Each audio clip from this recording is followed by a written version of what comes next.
말씀을 함께 보도록 하겠습니다. 신약 성경 마가복음 15장 33절부터 39절까지의 말씀입니다. 마가복음 15장 33절부터 39절의 말씀입니다.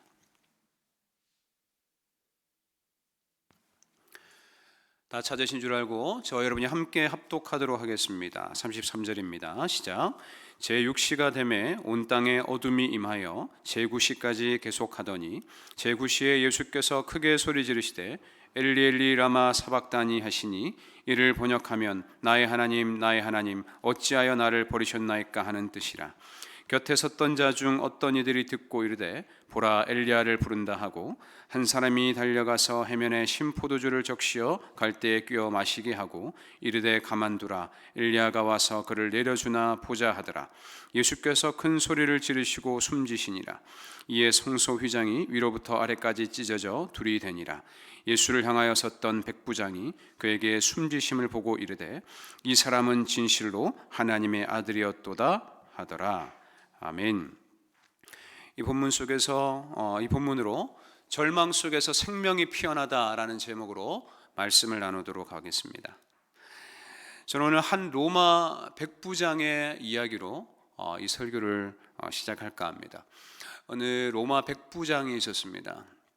백부장이라는 직책은 100명의 군인을 거느리는 로마 군대의 지휘관인데요, 나름 높은 보수를 받으면서 로마 사회에서는 좋은 직업으로 인정받고 또 사람들에게는 존경을 받는 그런 직책이었습니다. 본국에 있었더라면 좀 더 나은 삶을 살았을 것 같아요. 사람들에게 존경받고 인정도 받고 좀 더 편안하게 지냈을 것 같은데, 이 로마 백부장은 본국에서 유대 지역으로 파견된 사람이었습니다. 그가 하는 일은 유대 지역의 안보와 치안과 이런 것들을 담당하고 자국민을 보호하고 여러 사법적인 일들을 수행하는 일들을 맡았습니다. 특별히 총독이 머무는 이 사저를 지키는 일이 그의 가장 중요한 직책이었습니다. 이 유대 지역은요, 상당히 골치 아픈 지역 중에 하나였는데요, 로마에 대항해서 독립을 얻고자 하는 열심당과 같은 여러 독립운동 세력들이 있었습니다. 그들은 게릴라전의 형태로 로마군을 항상 괴롭혔던 그런 집단이었어요. 로마 군대는 이러한 자들과 전투를 벌였고 이들을 사로잡아 가두고 고문하고 이런 사형도 집행하는 그런 일을 맡았던 것이 이 로마 군대, 이 백부장의 일이었습니다. 그는 로마 군대의 중요한 간부로서 지금껏 여러 많은 전투와 업무적인 그런 경험들이 있었습니다. 여러 정치범들을 마주했을 것이고 그들에 대한 사법적인 그런 처리를 늘 해왔을 겁니다. 어느 날 그가 한 유대인을 만납니다. 그는 예수라는 사람이었는데 유대 사회에서는 제법 유명한 사람이었습니다. 그런데 어찌된 일인지 이 군중들이 굉장히 화가 난 상태에서 그를 총독에게 끌고 와서는 재판을 요구하고 있었습니다. 빌라도 총독은 그를 신문을 했지만 사실 그 어떤 죄목도 찾을 수가 없었습니다. 로마인의 시각으로 봤을 때 예수라는 사람은 무죄였습니다. 그런데 화난 군중들은 그를 십자가형에 처해달라고 계속해서 요구를 합니다. 아마도 그들의 종교에 있어서 뭔가 좀 심각한 죄를 저지른 것 같긴 하지만 그렇다고 사형까지 요구한다는 것은 좀 과한 게 아닌가라는 그런 생각들이 들었습니다. 빌라도 총독은 예수를 풀어주려고 나름 애쓰는 모습을 보였지만 화난 군중을 잠재울 수는 없었어요. 결국에는 총독은 그 화난 군중의 요구를 들어줘야만 했었고 예수는 억울한 희생자로 그 십자가형에 처해지게 되었습니다. 백부장은 그를 사형시키는 일이 썩그리 마음에 내키진 않았지만 군인이기 때문에 그 상부의 명령은 절대적이었습니다. 그래서 우선 부하들을 시켜서 그에게 채찍질을 시킵니다. 거의 초죽음 상태로 이제는 십자가를 지고 골고다 언덕을 오르는 그의 모습은 굉장히 힘겨워 보였습니다. 그래서 거리에 구경하고 있던 한 유대인을 강제로 끌어다가 예수의 십자가를 대신 짊어지게 만듭니다. 그리고 언덕 위에 겨우 다다르자 이제는 부하들을 시켜서 예수의 손과 발에 못을 받고 십자가에 매달았습니다. 백부장은 지금껏 수많은 사형수들을 봐온 사람입니다. 직접 사형을 집행하고 그들의 죽음을 목격해 왔습니다.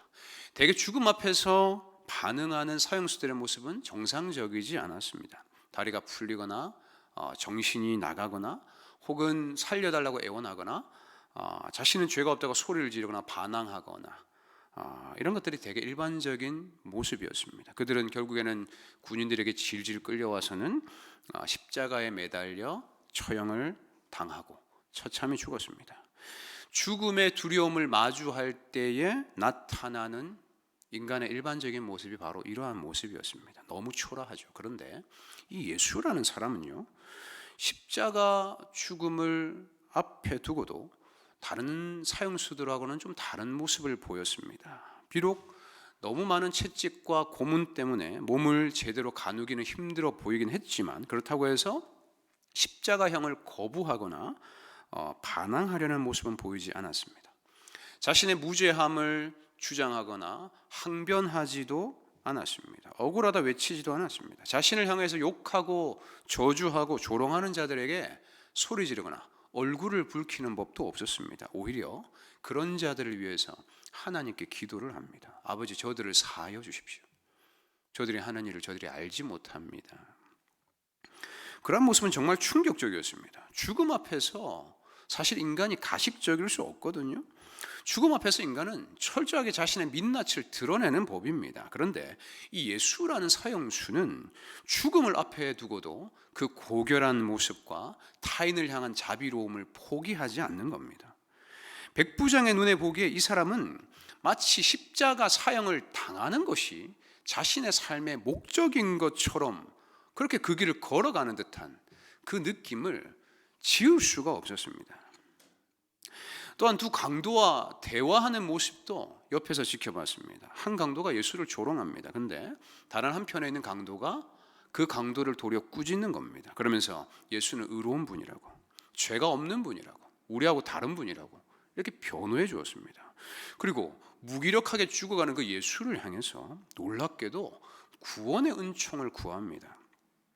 백부장의 상식으로는 도무지 이해할 수가 없었습니다. 아니, 함께 처참하게 죽어가는 처지에 있는 저 사람에게 어떻게 구원의 은총을 구할 수가 있는가? 상식적으로 이해하기 힘들었습니다. 그런데 더 이해할 수 없는 것은 예수의 답변이었습니다. 그 예수가 그 강도에게 이렇게 말하는 겁니다. 내가 진실로 내게 이르노니 오늘 내가 나와 함께 낙원에 있으리라. 이렇게 대답을 합니다. 절망의 자리에서 구원을 말하고 죽음의 자리에서 생명을 논하는 두 사람의 대화는 백부장에 있어서 너무나도 충격적인 모습이 아닐 수 없었습니다. 백부장은 생각합니다. 만일 예수라는 사람이 정말로 사기꾼이라면 이 죽음 앞에서도 이런 모습을 보일 수는 없다라고 생각했습니다. 그가 구원자인지 아닌지 잘은 모르겠지만 적어도 이 사람은 십자가형에 처해질 만큼의 큰 죄를 저지른 자는 아니다라고 확신합니다. 그가 보기에 적어도 예수는 죄가 없어 보였습니다. 그뿐만이 아니었습니다. 예수의 죽음과 함께 초자연적인 현상이 일어났습니다. 태양이 가장 뜨거운 정오 12시가 되었는데 갑자기 어둠이 임했습니다. 잠시 어두워졌다가 밝아지는 어떤 일식 같은 현상이 아니었습니다. 그 어둠은 예수가 죽는 순간까지 약 3시간 동안 이어졌습니다. 일반적으로 십자가형에 처해진 죄수들은 2, 3일 정도 버티다가 죽어요. 그런데 예수는 더 버티기가 힘들어 보였습니다. 예수가 마지막 순간에 하늘을 향해서 다 이루었다라는 뭔가 이해할 수 없는 한마디를 외치고 숨을 거두었는데 그때 갑자기 땅이 진동하기 시작합니다. 그리고 바위가 여기저기 터지고 갈라지기 시작했고 무덤이 열리더니만 죽은 자들이 막 일어나서 돌아다니기 시작하는 거예요. 그 광경을 목격한 사람들은 모두 두려움에 떨었고 엄청난 공포심을 느꼈습니다. 이 모든 일은 예수가 죽는 순간에 다 일어났습니다. 지금까지 수많은 사형수들에 대한 그 사형을 집행했던 이 백부장이었지만 이 예수와 같은 경우를 본 적이 없었습니다. 그의 죽음은 이해할 수 없는 것 투성이었고 두려움을 가져다 주었으며, 그리고 자기가 보기에는 이 사람은 죽을 만한 죄를 짓지 않았습니다. 오히려 그의 죽음을 둘러싼 모든 것이 그의 죽음을 슬퍼하는 것처럼 보였고, 그의 죽음은 많은 이들을 충격에 빠뜨렸습니다. 그는 분명 죄인이 아니었습니다. 오히려 그를 십자가에 매달아라고 외치는 그 수많은 군중들이 더 죄인 같아 보였습니다. 그런 자들을 향하여 한마디 항변도 하지 않는, 오히려 그들을 용서해달라고 구하는 그 예수라는 사형수는 참으로 의로운 자임이 분명해 보였습니다. 그런데 단순히 의로운 자 정도가 아니었습니다. 단순히 의로운 자라고 여기기에는 뭔가 부족해 보였습니다. 그는 의로운 자 이상의 존재였습니다.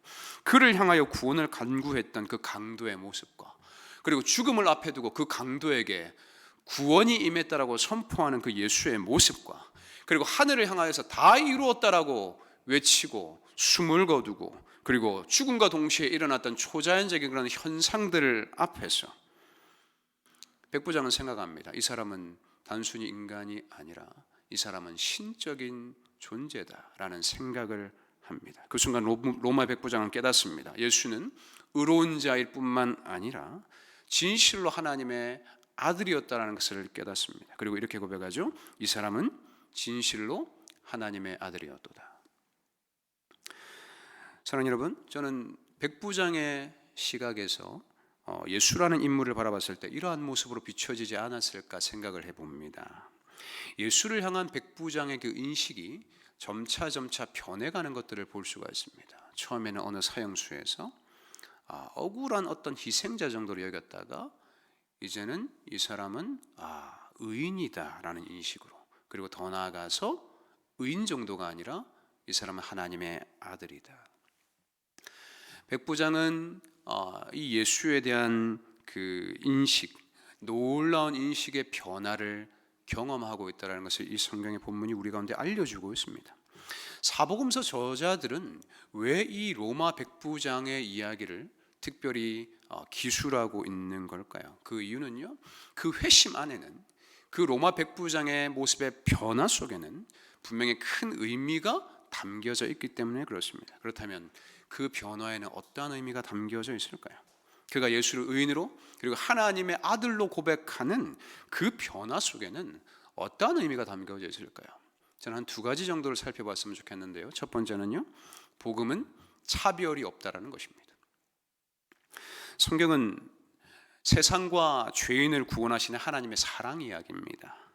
그 사랑의 절정이 골고다 언덕, 그 예수의 십자가 죽음 속에서 나타났습니다.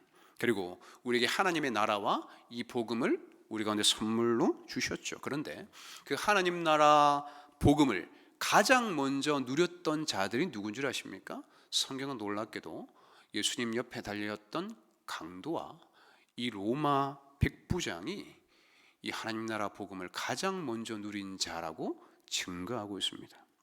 한 명은 사형에 처해질 정도로 큰 죄를 지은 사람이고, 한 명은 하나님을 전혀 믿지 않는 이방인이었습니다.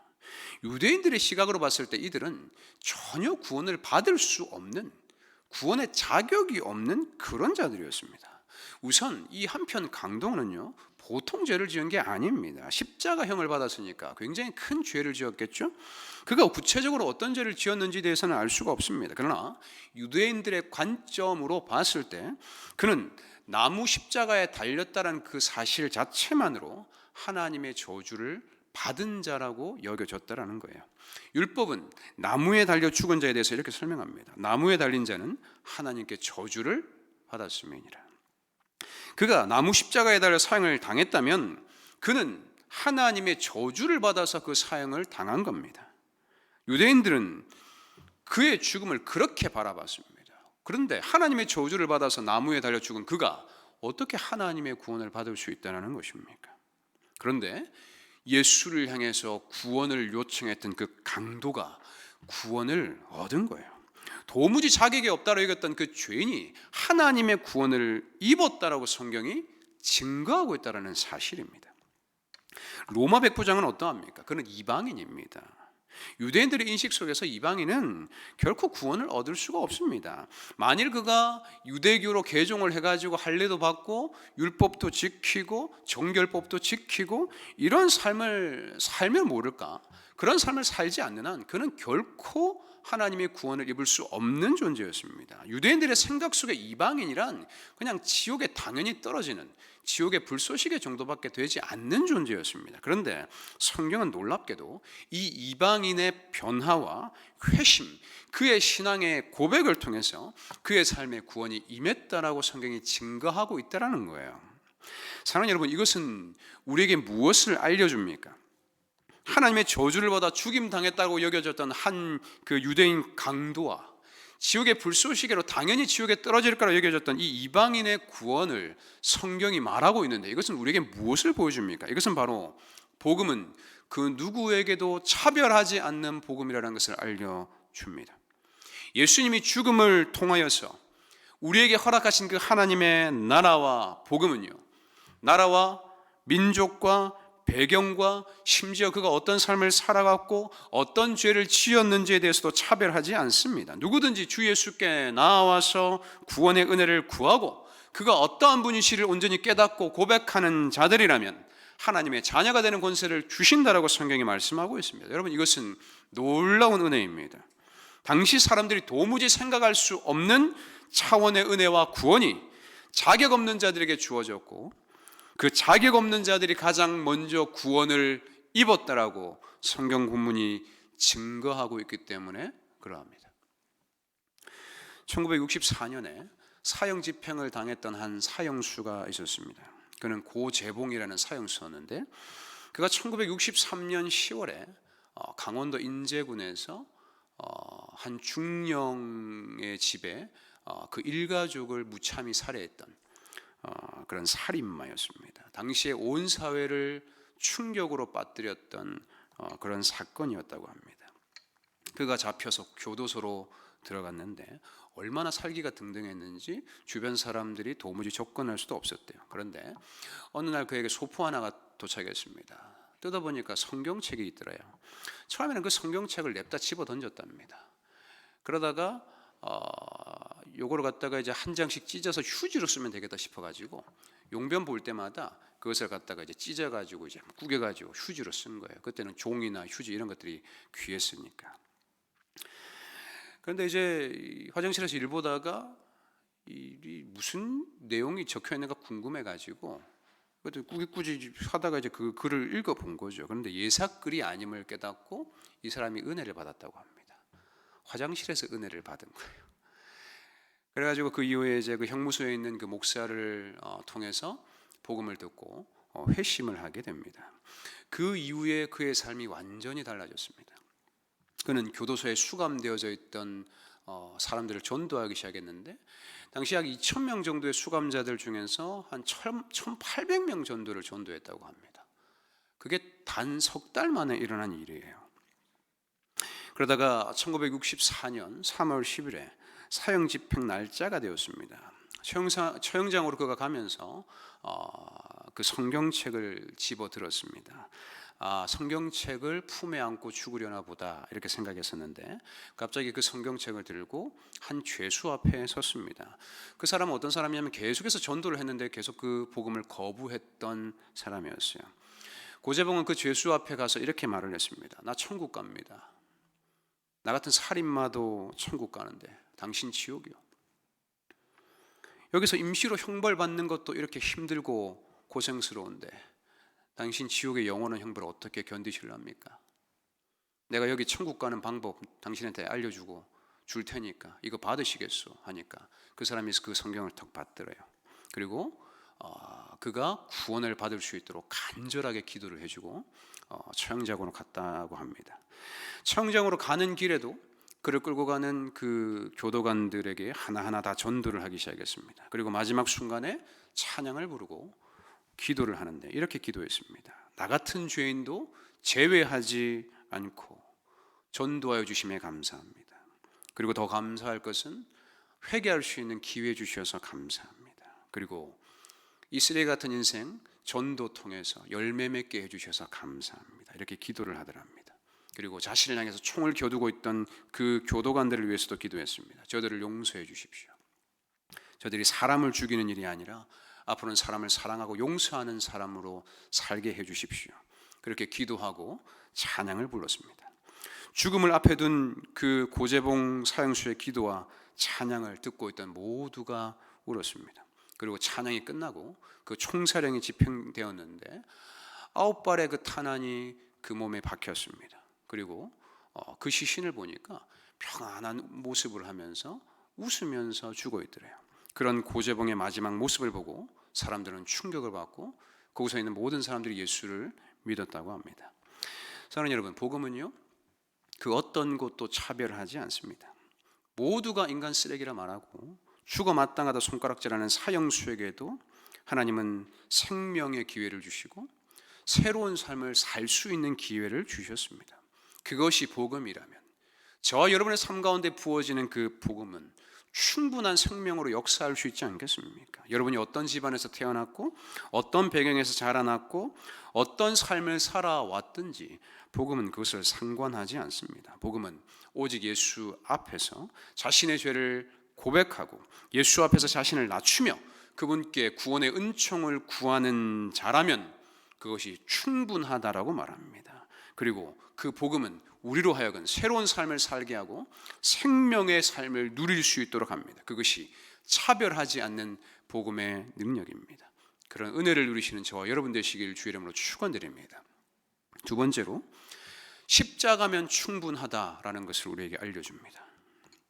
예수가 하나님의 아들이시고 그분이 메시아가 되심을 깨달았던 자는요 이전에도 여럿 있었습니다. 예수님의 제자들도 있었고요, 그를 따랐던 여인들도 있었고 여러 사람이 예수님을 메시아로 인정하고 고백했었습니다. 그런데 이들과 백부장의 차이가 있다면 이들은 예수님과 오랜 시간을 함께 했던 자들이 대부분이었다라는 거예요. 예수님과 함께 대화하고 식사하고 교제하고 동역하고 동행하면서 자연스럽게 그 예수님이 어떤 분인지를 알아갔습니다. 예수님의 수많은 말씀과 가르침을 바로 옆에서 들었고 예수님의 행하시는 그 기적도 직접 눈으로 보고 경험했다라는 거예요. 그런 시간들 속에서 이들이 예수님을 하나님의 아들로 메시아로 인정하고 고백하는 것은 또한 자연스러운 일이었습니다. 그런데 이 로마 백부장은 다릅니다. 그는 이전에 예수가 어떤 사람인지 제대로 알지 못했습니다. 예수의 가르침을 들어본 적도 없는 사람이고 예수님의 행하신 기적을 본 적도 없습니다. 예수를 따라다닌 적도 없고 그 어떤 대가지불을 한 적도 없는 사람입니다. 그분의 팬도 아니에요. 그는 사실 예수와 함께했던 시간도 계기도 아무런 연관도 없는 그런 사람이었습니다. 심지어 유대교 신앙을 가진 사람도 아니었고 하나님이라는 신에 대해서 알고 있는 사람도 아니었고 율법에 대해서도 관심이 없는 철저히 그는 이방인이었습니다. 그가 예수님을 처음 만난 자리는 예수라는 그 사람의 죄수의 재판이 벌어지는 자리였어요. 그는 예수의 사형을 집행하는 사람이었을 뿐 예수와 깊은 대화를 나눠본 적도 없습니다.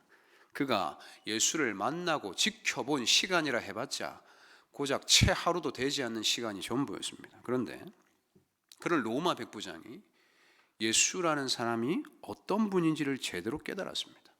3년을 예수를 쫓았던 그 유대인 제자들도 제대로 하지 못했던 그 신앙의 고백을 이 로마 백부장, 이방인 로마 백부장이 하고 있더라는 거예요. 그럼 어떻게 이럴 수 있습니까? 십자가에 달려서 무기력하게 죽어가는 그 예수를 보면서 이는 진실로 하나님의 아들이다라고 고백하고 있는 거예요. 여러분, 이건 상식적으로 불가능한 고백 아닙니까? 그런데 이러한 고백을 유대인도 아니고 제자도 아니고 예수를 따랐던 사람도 아니고 예수를 죽이기 위해서 처형을 집행하는 그 이방 로마 백부장의 입에서 이 놀라운 고백이 터져 나오고 있더라는 거예요. 여러분, 이것은 우리에게 무엇을 알려줍니까? 이것은요, 오직 예수의 십자가면 충분하다라는 것을 보여줍니다. 예수가 어떤 분인지를 아는데 어떤 배경 지식이 필요한 게 아닙니다. 많은 시간이나 노력을 필요로 하는 것도 아닙니다. 로마 백부장은 예수를 따라다닌 적도 없고 그분의 말씀을 제대로 들어본 적도 없고 예수를 위해서 한 일도 아무것도 없어요.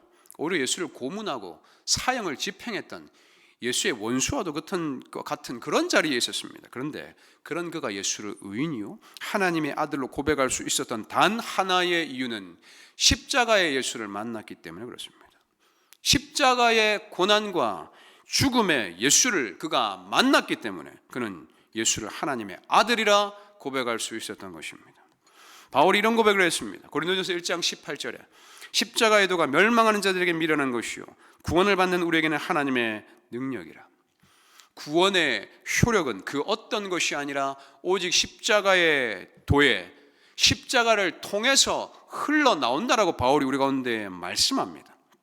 다른 누구도 아니고 이방인 로마 백부장이 십자가의 그 예수를 보고 하나님의 아들이라고 고백한 것은 우리에게 어떤 의미입니까? 우리 가운데 은혜의 시대가 열렸다라는 것을 알려줍니다. 율법 몰라도 선한 행실을 한 적 없어도 예수를 죽이고 예수를 욕하고 예수를 대적했던 그런 인생을 살아왔다 할지라도 십자가 위에 그 예수를 만난 자라면, 십자가 예수가 어떤 분인지를 온전히 깨닫고 고백하는 자라면 그 누구든지 구원의 은혜가 부어진다라는 그 놀라운 복음의 시대가 열렸다라는 것을 이 성경이 이 백부장의 모습을 통해서 증거하고 있다는 거예요.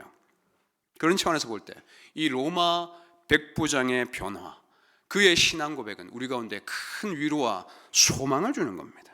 구원을 얻음에 있어서 많은 것이 필요치 않다라는 것입니다. 십자가면 충분하다라는 것입니다. 구원의 능력은 다른 것이 아니라 십자가에 달려있는 그 죽는 예수, 무기력하게 처참하게 희망 없이 죽어가는 이 예수가 어떤 분인지를 바로 깨닫고 그분을 인정하고 고백할 때에 구원이 주어진다라는 것을 성경이 이 백부장의 회심을 통해서 우리 가운데 알려주고 있다는 사실입니다. 사랑하는 여러분, 우리가 은혜를 얻고 하나님을 만나고 구원을 얻음에 있어서 많은 것들이 필요하지 않습니다. 절망 가운데 있는 우리가 하나님께 뭘 드릴 수 있겠습니까? 아무것도 없습니다. 우리는 애초에 하나님께 드릴 만한 어떤 가치 있는 것을 가진 자가 아닙니다. 그리고 하나님도 애초에 우리 가운데 뭔가를 요구하시는 분이 아닙니다. 오히려 우리를 구원하시기 위하여 그의 아들을 내어주신 이가 하나님이십니다. 우리가 아무것도 가진 것 없는 절망의 상태 가운데 있다는 것을 하나님이 아시기 때문에 그렇습니다. 그렇게 하나님은 절망 가운데 있는 우리 가운데에도 생명이 피어나게 하십니다. 구원의 가능성이 전혀 없어 보이는 그 자리에서도 생명의 역사를 가능케 하십니다. 그 생명은 오직 예수 그리스도의 그 십자가, 그 처참한 죽음 안에서 피어납니다. 우리 스스로가 도무지 자격 없는 인생이라 여겨질지도 모르겠습니다. 하나님 앞에서 아무것도 준비되지 않은 인생이라고 여길지도 모르겠습니다. 그러나 괜찮습니다. 십자가의 예수면 충분합니다. 십자가에서 처참히 죽어가는 그 예수가 어떤 분인지를 알고 그분을 바라보고 그분께 구원의 은총을 구하고 그분과 함께할 그때에 구원의 은혜가 부어진다라는 것을 성경은 우리 가운데 약속하고 있습니다. 백부장의 그 회심, 그 변화, 그 신앙의 고백, 그것은 복음이 우리를 차별하지 않는다라는 것과 그리고 십자가면 충분하다는 것을 우리 가운데 알려주고 있습니다. 그 절망 속에서 피어났던 그 생명의 역사, 그 복음을 이곳에 있는 모든 분들 그리고 방송을 이 영상을 통해서 이 말씀을 듣고 있는 모든 분들이 이 복음의 은혜와 감격을 다 받아 누리는 은혜가 있기를 주의 이름으로 축원드립니다.